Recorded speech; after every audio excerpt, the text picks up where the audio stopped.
Coaches, welcome to the Masterclass. Small group of us live right now, and I'm sure some others will join. As always, please engage, and certainly with three of you on here, well, happy to unmute any of you if you have anything to add to this, and any questions you might have. And at least some of you, I may ask questions as well directly, but it's meant to be an open Q&A today in support of your coaching and everything that goes with it. So I'm going to start real quick and love to hear your opinions on this as well. But had a coach reach out to me, a member, and ask me about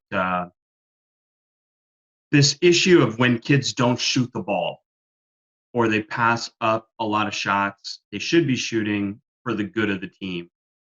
And I've had this conversation recently with so many coaches, I think, on my travels throughout the world. And I maybe approach it from an extreme perspective, but I think when we talk about player development and especially prepubescence, when they don't have necessarily the skill, the one thing that I have been encouraging people is that taking the shot, regardless of make or miss, is more important than any type of team value that could come out of passing, and looking like you're running offense. And as it goes on here, we actually had this conversation a little bit yesterday just about how people describe and share perfect possessions of basketball.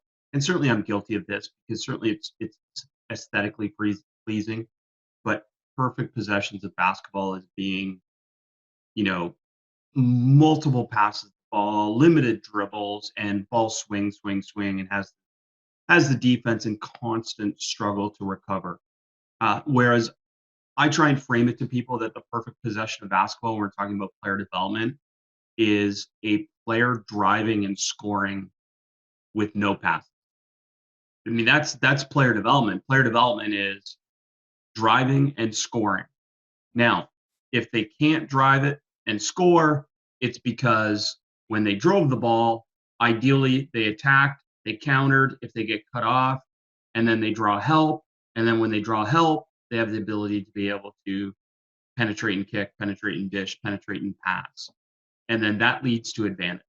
And in those advantage situations, keep it hot situations, or dominoes, as has been famously coined, that I hope that a player will shoot an open shot.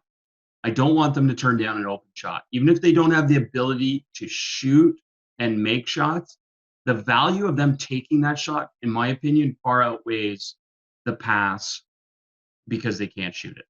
Such a huge part of this, I believe, for so many players, is that we constantly preach unselfishness. We constantly preach for youth players the pass and running the offense and making the offense work, all this other stuff. Whereas I think superseding everything is shoot, make or miss, shoot. And that mentality will carry them farther along than the pass. And I'm not saying there's no value to teaching passing. I'm not saying there's no value to team play, but we certainly, I would be at an extreme end, and I would support Zico's pointed, I think, is the coach's clap. That you're clapping in advance of the shot going in or not, as saying that's a great shot. And I think that's a tremendous thing that we have to encourage more. If we want players to truly be offensive minded players that develop skill and confidence and the ability to be able to enjoy the game, which is really my whole share this week with so many coaches, has been just, hey, what are players enjoying about the game? Like we can share all these lists and talk about all these things about toughness and defense, but you know what? None of that, in my opinion, matters at the youth level. If a player develops offensive skill at a youth level, and I'm saying like we emphasize, we teach, we put them in an environment where they're motivated to learn and to believe themselves and develop offensive skill, then I think from that experience, they're going to be by and large much more competitive oriented because they develop skill, they develop confidence. So to answer Coach Ray's question, my belief is that shooting, regardless of make or miss, is something that far outweighs anything else that we can develop and teach in terms of mindset. And this is prior to me even teaching shooting that much. Zico, I'm going to unmute you because I want you to share that anecdote. But my 6 and 8-year-old daughters We're not spending any time on shooting per se, but they're shooting. Now we can modify. We have modified ball and we have modified rim. I'm fortunate that I have that. But all I'm emphasizing to them right now is bring the ball up through the center of your body and then sign your shot. And however they get it there, great.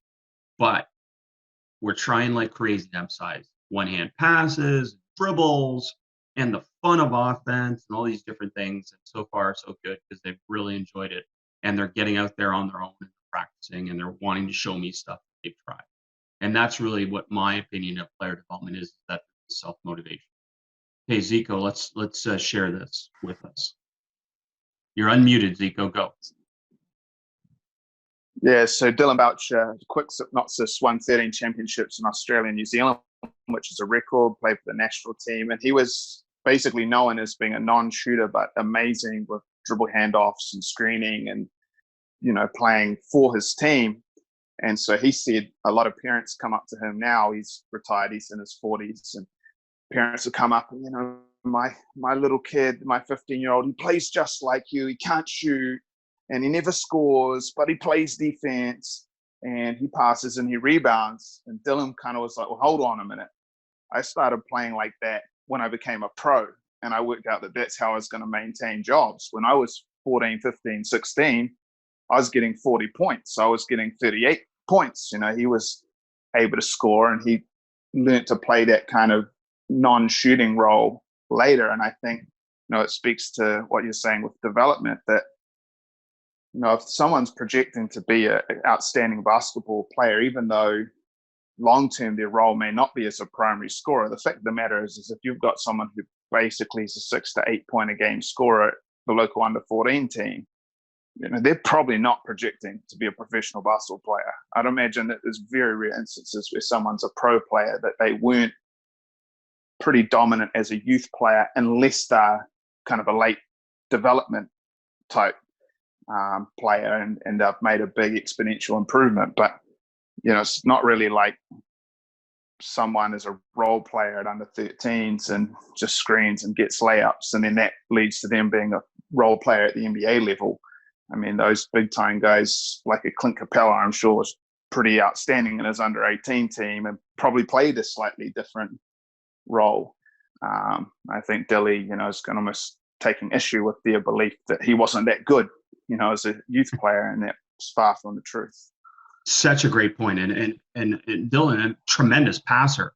And there's no way he developed that comfort with the ball without being an offensive player at a youth age, right? Like, he was tremendous with the ball. He probably could score. He could probably do all those things. And a coach on here asked the question, do I share this belief with the high school varsity and collegiate level?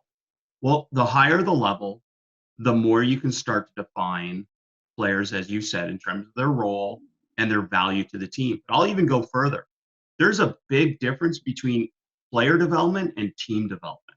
And I think that's where this conversation gets misconstrued too. And I have to remind so many coaches, I'm not talking about your team. I'm not talking about you defining things within your team. Although at the youth level, I would share this philosophy with my team, and I would say, listen, the value of you shooting it far outweighs the value of you not shooting it, because you're going to develop more confidence and you're going to be more motivated to train to get better. I just watched so many youth games and sorry, Zico, in New Zealand or Australia, where I was most recently, and I watched youth players constantly just pass when they're open. And I'm like, how motivated are they going to be when I say, hey, listen, go work on your game. You got to spend time on your own. You got to get better. How motivated are they going to be? Well, because they don't see the value of that, because all they do in the game is pass, screen, run the offense, defend, and rebound. And that's kind of what I'm trying to say, was that if we're truly stimulating player development, I don't care about the offense. I care about the mindset of, we got to teach them to play offense and encourage them to play offense, and they learn through mistakes. So yes, more towards youth and development levels. High school, it would be very, but you're starting to define roles a little bit more. And then the other question, which maybe you can chime in a little bit, Zico, is this value to limiting the amount of dribbles on offense? Is that something that you believe in for youth development, is limiting dribbles? I I unmuted you. think that it's not I don't think it's necessarily a number of dribbles, but how purposeful are the dribbles. I mean, it's probably one of those ones that's a little bit correlated as opposed to causative. Like, yes, if someone does a 22 dribble move, it probably is correlated with a lot of inefficiency, but it's not inherently bad necessarily. I mean, I guess like the physiology of a James Harden is that he's much better at stop-start than raw speed. And so to a degree for him, that tick-tock way he plays is in some ways completely tied into the cadence in some ways of the way his body works. Like, he's not just an out-and-out catch, rip, blow by, one bounce, and he's on the rim. He's very much about my advantages, change of speed, stopping, balance, and the way he plays probably is very well suited to, his physiological abilities. And he's a very successful player. Limiting the number of dribbles at youth level. I mean, I think you were talking about it before. It becomes a bad shooting drill. It becomes picking it up without a decision, right? Like, it becomes picking it up without a decision far too often because we've limited them. Well, who's to say you should only take 2 dribbles? Like, what? You take 2 dribbles and you're not in a good situation. Should you then pick up the ball because the rule is 2 dribbles?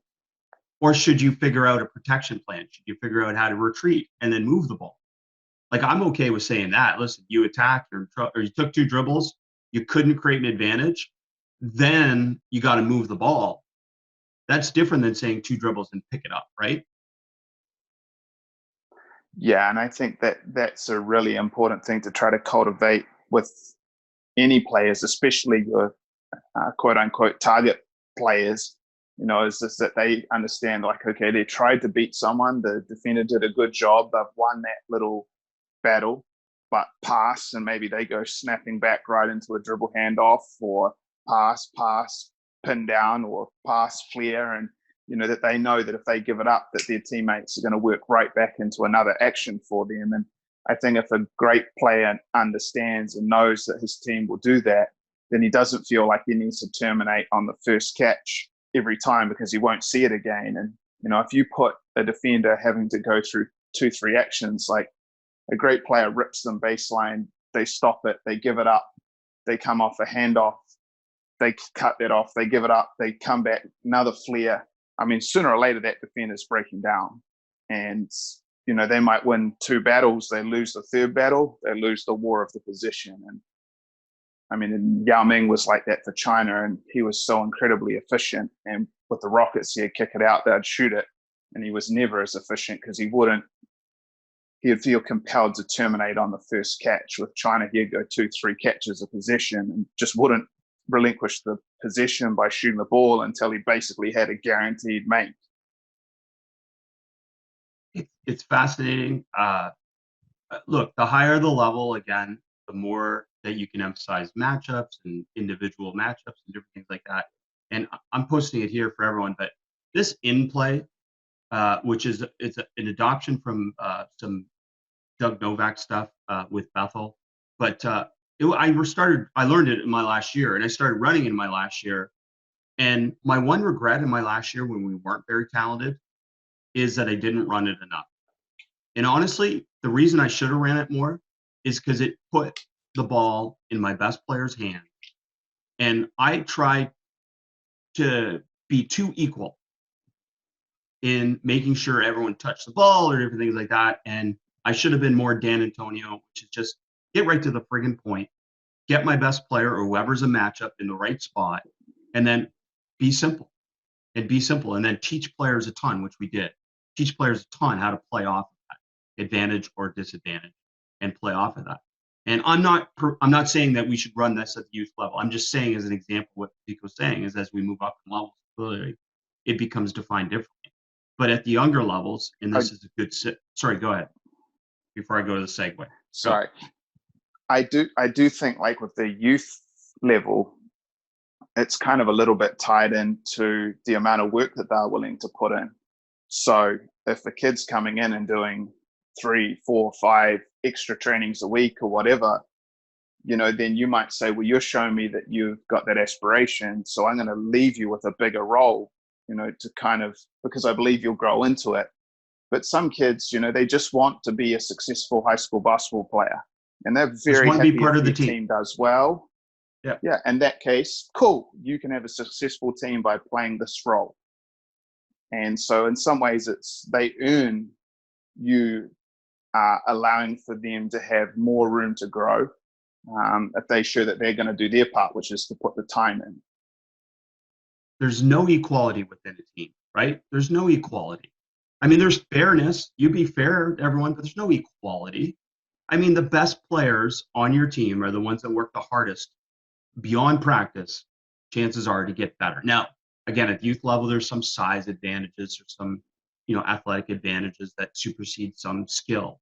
But by and large, your most skilled players are the ones that work the hardest. And you need to frame that, I think, not just to your team, but to your parents as well, and say, listen, it's you defining your role, and this is how it gets defined.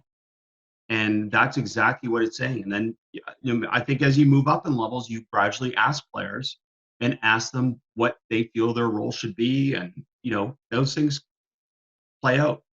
Like certainly at the college level, when I coached certain kids, I mean, they were really comfortable with their role and they were really good at their role. And they didn't necessarily want more from their role. And that's cool because that helps out a lot. But, my question is going back, did somehow they get defined as something in their youth development that interrupted their development? And that's where my big fear is, that we just put kids in roles at a young age, define their position. We do less and less, I get that, but we define their skill, we define what they should do on their court, we guide them on the court, and then they don't foster any of this freedom or independence. Another thing, I got asked this a lot over the last little while, actually by a coach just this week too. Asked me about watching NCAA college basketball.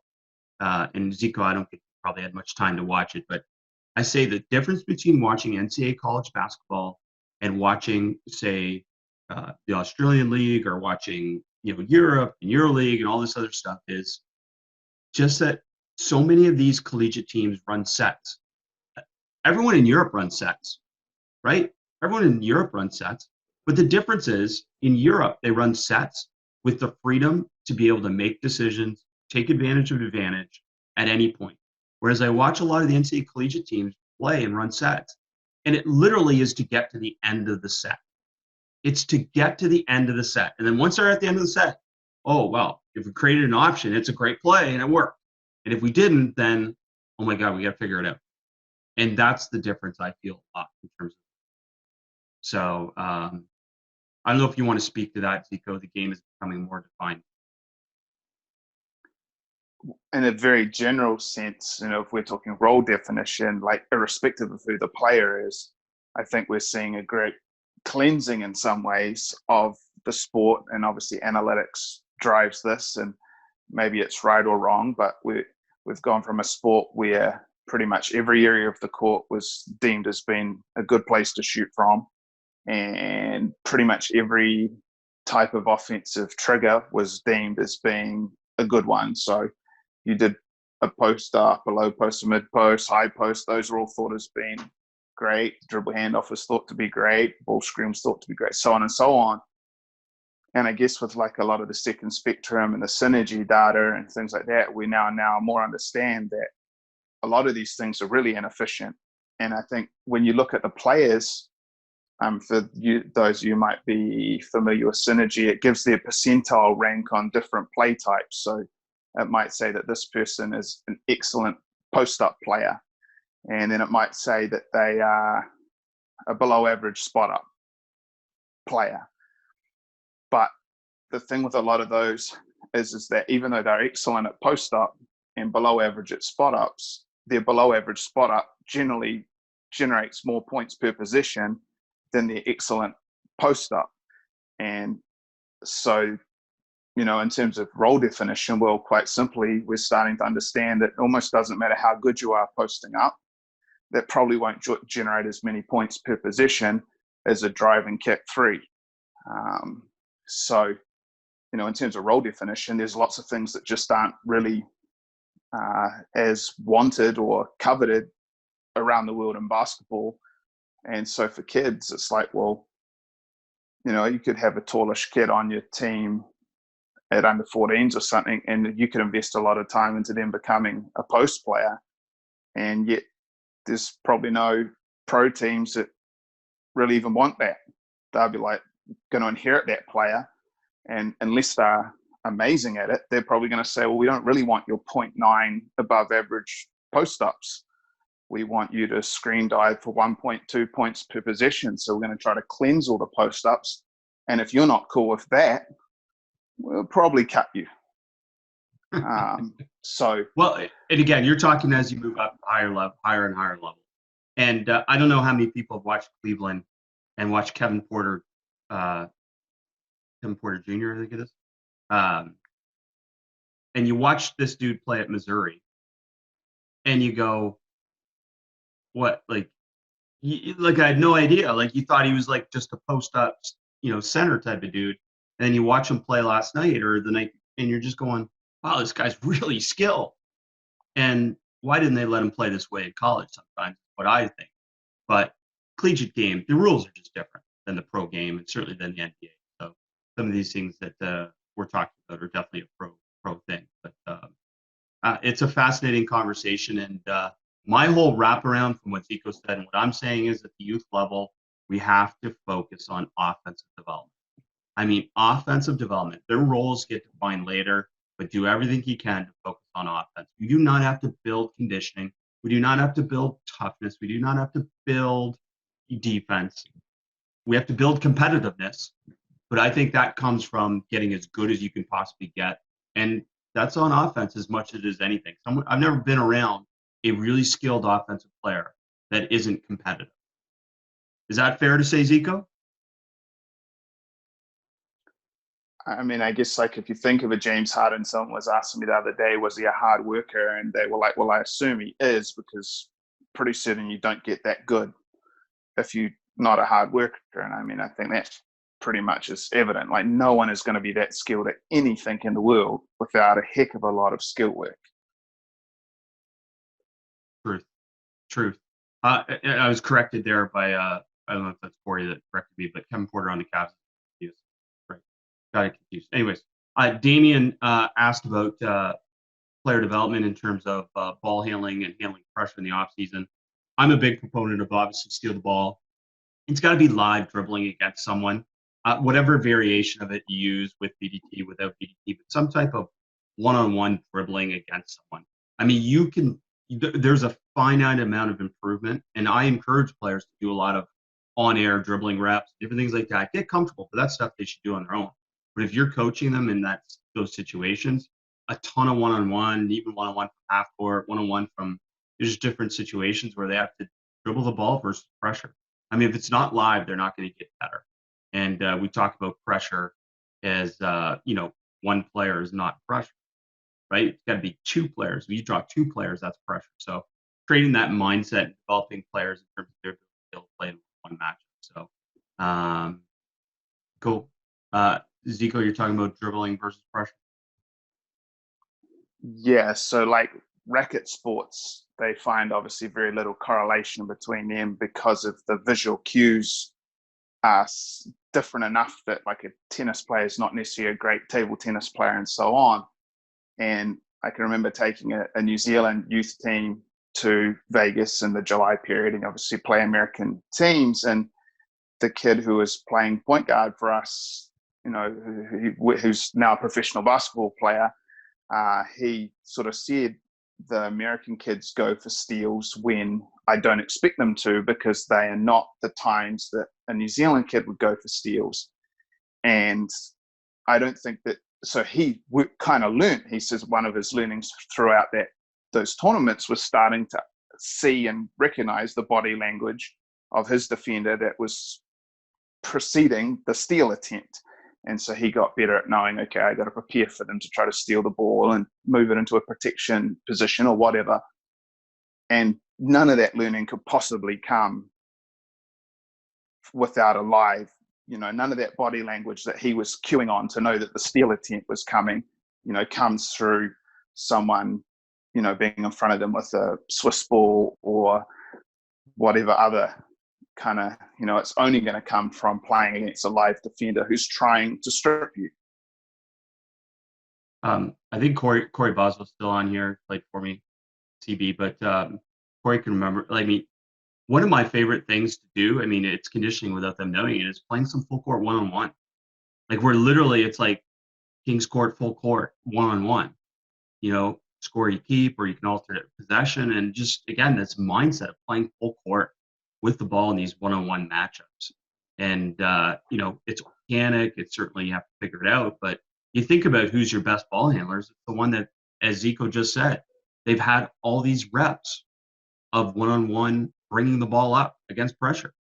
Why are some of your other players not good again? Well, they've never done that. They just haven't had those reps, and it's that experiential part of it. And that's why, again, I mean, people that are in our community know how much we support that. But I mean, you can't do it on air. It's got to be offense versus defense. It's got to be, to a certain extent, something competitive. And it would be something, again, that I would shape without teaching. Don't teach what they have to do. Don't start, just put them in the drill and have them try and figure it out. And then gradually introduce ideas or concepts that they can use, and then ensure that they have to do it. Like it's a constraint first where they have to do this. Okay, well, on this possession, somewhere you have to use a pullback crossover and play out of that, right? And now you're shaping ideas that can happen for them, and gradually they start to, again, figure it out, and hopefully it happens a little bit within that game's approach concept that exists. Coaches, anything else questions-wise on those two things? I know we kind of focused on a particular area. I had some other questions that were posted to the Facebook group in advance, but please fire off your questions, because I don't mean for this to be just about those things. But Damien already thanked you, Zico, by the way, for posting your player evaluation thing on here. And thank you for doing that. Coaches, if you haven't been to our Facebook group yet, if you're in the mastermind, just search out or hit me up, and I'll make sure I tag you. But Zico posted some really good stuff, and some other coaches did as well, on postseason player evaluation as well. So if you're interested in that stuff, go from there. Any insights with that you want to add to that? I think that we found those forms to be really beneficial because we very much tailored them to our system. I think a lot of times the feedback forms that you see at like sort of summer camps and things, I mean, they're so generic: shooting, ball handling, defense, good, not good, whatever. I mean, if you come to someone and say defense needs improvement, I mean, that really hasn't narrowed it down for the kid much. And so those feedback forms, we tried to think very specifically as to what their role was and what very specifically they were required to do, so that hopefully that feedback form, which we tried to give them after every monthly camp, would really inform them with the New Zealand national team for the next month when they went to go back to their respective regions. They knew exactly what they needed to work on. And they're always difficult in terms of filling them out, because of course a lot of times you're kind of like, well, you're sort of happy with where they're at, but you would also like them to improve. But I think it was a good framework for discussion. And then I think I just posted templates, but if, then there would also be almost like a school report with kind of like a good, maybe 3 to 4 paragraphs at the end, talking about what was required. And then a lot of that was hype too. I mean, if you improve this, I think you're going to kill these guys at the tournament, and they're not going to be able to mark you in this situation. And hopefully that would get the kids pretty hyped about doing the work, and that it was going to be successful for them. Great stuff. And I think Damien just asked about zone advantage drills. I'm just posting, it's not a zone one, but I'll post the 4-on-3 decision making one. But think about any type of zone, like whatever you run. Let's say it's blind. We could run blind easily, 3-on-4, type of situation. You just break it down, or obviously 4-on-3. And that's really what Guy Malloy did in that example. And if you didn't watch the masterclass I did with Guy Malloy, there's video on there about some of their zone breakdown type stuff.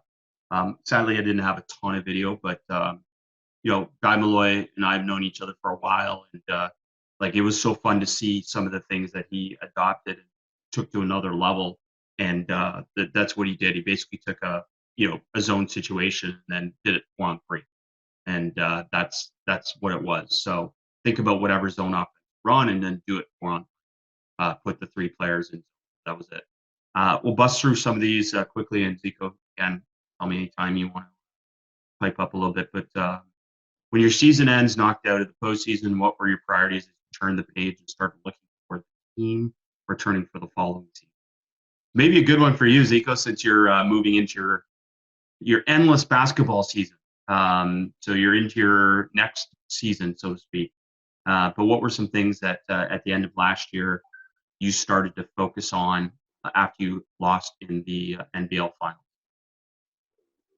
I think that my number one thought is what do I need to learn more about? And, what could I understand better? What could I get better at teaching? And so on and so on. So that's probably the first thing I'm going to do is almost a list of questions. And then I'm going to think about how am I going to go about answering those questions, whether that might be that, maybe there's some DVD resources, or there's a particular coach that I think, their team does it extremely well. I need to study that team and try to work out why they're so good at whatever, defending dribble handoffs or whatever it may be. And then basically put a plan together for the off season for my own development. And obviously that's going to inform how well I do to teach my team to be better. So I think that that's something that, it's very easy to jump straight into thinking about what the players need to do. And that's very, very important as well. But I think preceding that is actually what do I need to do to be better? Great stuff. Great stuff. In terms of that, Coach, I can't remember who asked it, but I'm going to ask, I have a series of podcasts coming up, one with Gannon Baker, another one with Fergus Conley, who is a sports scientist. If you don't know him, he's definitely some of the stuff that he puts out there you should be reading. But and then potentially some coaches as well that I'm going to ask some of these questions of. So that's a good one. I'll put that one on my list as well about some of their priorities. So we'll ask that on some of the podcasts. Kip, how much time do you spend on inbound plays in practice? I've talked about this before on some of these master classes, but I'm a big inbound fan. I'm a big inbound fan in terms of working offense versus defense and being obsessive about never getting scored on inbound sideline or baseline inbound situation, and then breaking down inbound. So progressively as the season went on, we would spend more time in, break down in some of the finer details inbound. But again, because inbound, honestly, like there's not much complexity to it. More the complexity is flowing into something if you don't score off your initial or second or third looks, flowing into offense. So it's a great way. We run what we call half court, full court, which would be, I say, okay, inbound, blue team inbound underneath. If they score, they keep the ball, and then I can say sideline inbound or full court press break inbound. And then we play inbound. Essentially, they score, they keep it. If they don't score, then we play full court trips until someone scores, and then that team gets inbound again. So it'd be a way to be able to make it a little bit more dynamic and working on it, flowing into game situations. But then with that, we might go 4-on-3, we might go 5-on-5, and we might go 5 possessions per team of inbound, focusing on particular areas or particular things that might work for a specific opponent.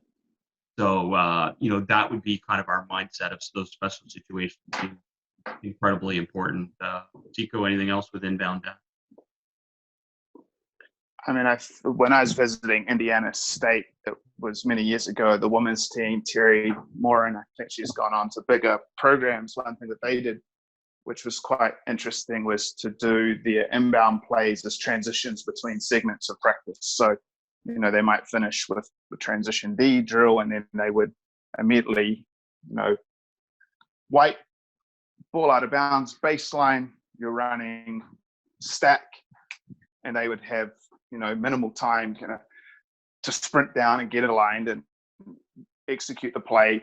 And I thought that was quite a good way to hit on all those little things without dedicating a segment of practice to it. And it's quite game-like. There's not a lot of time when the ball goes out of bounds to get yourself organized and so on and so on. So I thought that was a very interesting way to hit on those things, but not have to take a 10-minute block of your practice dedicated to it. Sometimes, obviously, you do want to dedicate yourself to it, but that day-to-day, just kind of little tapas on your baseline out of bounds, sideline out of bounds, I think is quite a good idea. Well, and keep in mind how boring inbound is. To work on just inbound. And that's what you said, is just incorporate it. Jay Triano talked about that a little bit, about just coming out of water or coming out of different situations, just going right to an inbound or special situation and not making it a segment of practice. And that's kind of what half court, full court did for us in terms of that, is that it wasn't just inbound. Because again, I ask most players, it'd be boring to just do inbound repetition. So great stuff. And again, coach, just for our reference, like if we went 5 possessions of 4-on-3 inbound and 5 possessions of 4-on-3 inbound, it might be less than 5 minutes. Like it's literally that. It's an emphasis to get ready for specific opponent prep about some type of advantage we might think that we have, and then we're trying to develop that or bring that up as well. So, trying to think if I missed any questions on here from coaches specifically. Coaches, anything else as we wrap up? Oh, here's one, Zico, just at the end. How did you follow up with the initial feedback form to hype them up? Was the question. So I'll just paraphrase, I guess, a little bit from one of the particular players, and then maybe I'll post this one on the mastermind group and people can see a completed exemplar. But, it's just basically saying, as well as Mac is already playing, the scary thing for the opposition is he still has a lot more room to grow.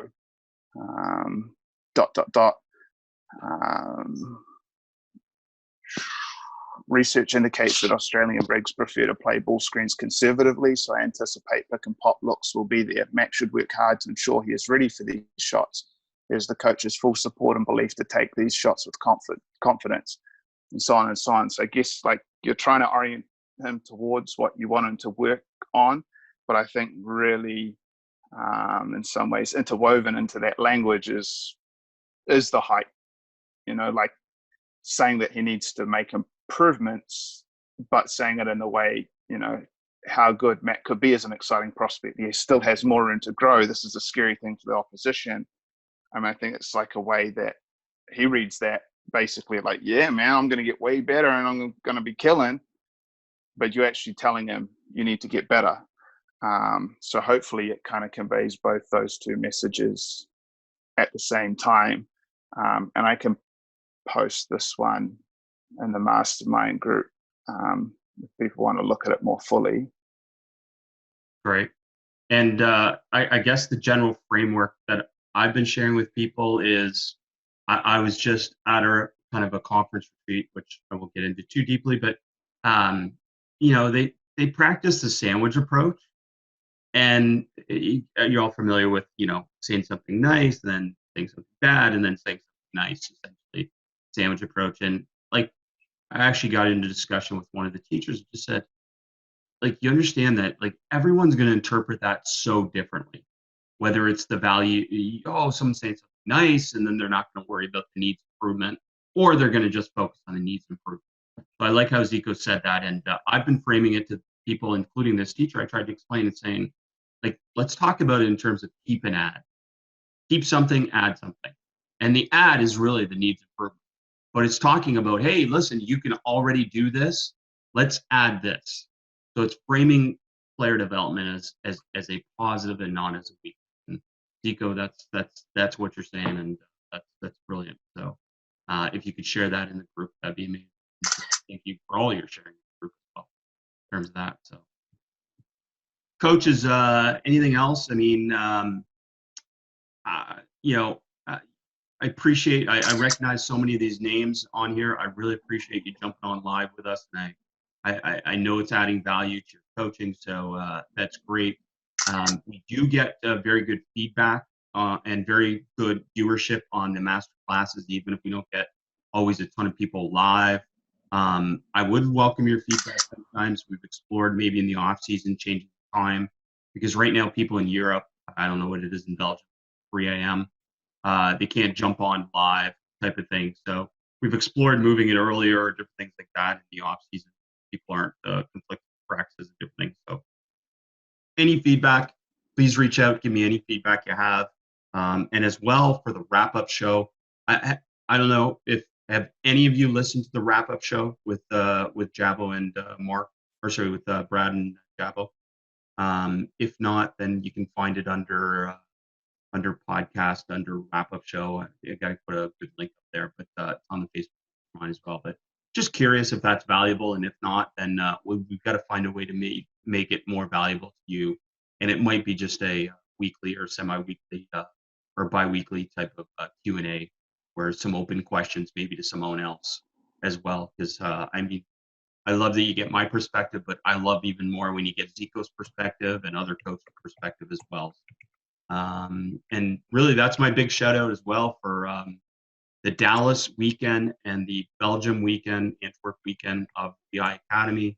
What I'm trying to do, particularly if you're in North America or you're in Europe, trying to make those events community events. So if you're a Basketball Immersion member, we'll have some socials, we'll have some get-togethers, we'll do some things outside of actually on court, where we get a chance to hang out and interact. And I value that tremendously. So, you know, hopefully you can make an effort to attend one of those events and make it a real community experience, and you know, have that type of thing where we can hear from different voices as well. So hearing from different voices, I think we have just a tremendous resource now in our community with so many of you, and I want to give you more voice in terms of sharing. So thanks for all you do in the community, and keep supporting each other on the Facebook group. And yeah, we'll see you again. So bi-weekly for Basketball Immersion Masterminds. So not next week, but we'll meet up again the week after. And just as a note, for since you're on this call, in 2 weeks, it's going to be another special time, which I believe works out to 12 p.m. Eastern, 9 p.m. Pacific. And Zico, I don't know what that is in New Zealand, but I think I posted it previously, whatever that was. But Alan Keane is going to join us. Alan Keane was on the Basketball Podcast. He worked with Mark Bennett extensively, and he's going to join us for a mastermind where you can ask him some questions as well. So that'll be in 2 weeks. It'll be a special time. So I'll make sure you get that information, Facebook group, et cetera, et cetera. Okay. Thanks, coaches. Thanks, Zico. Later.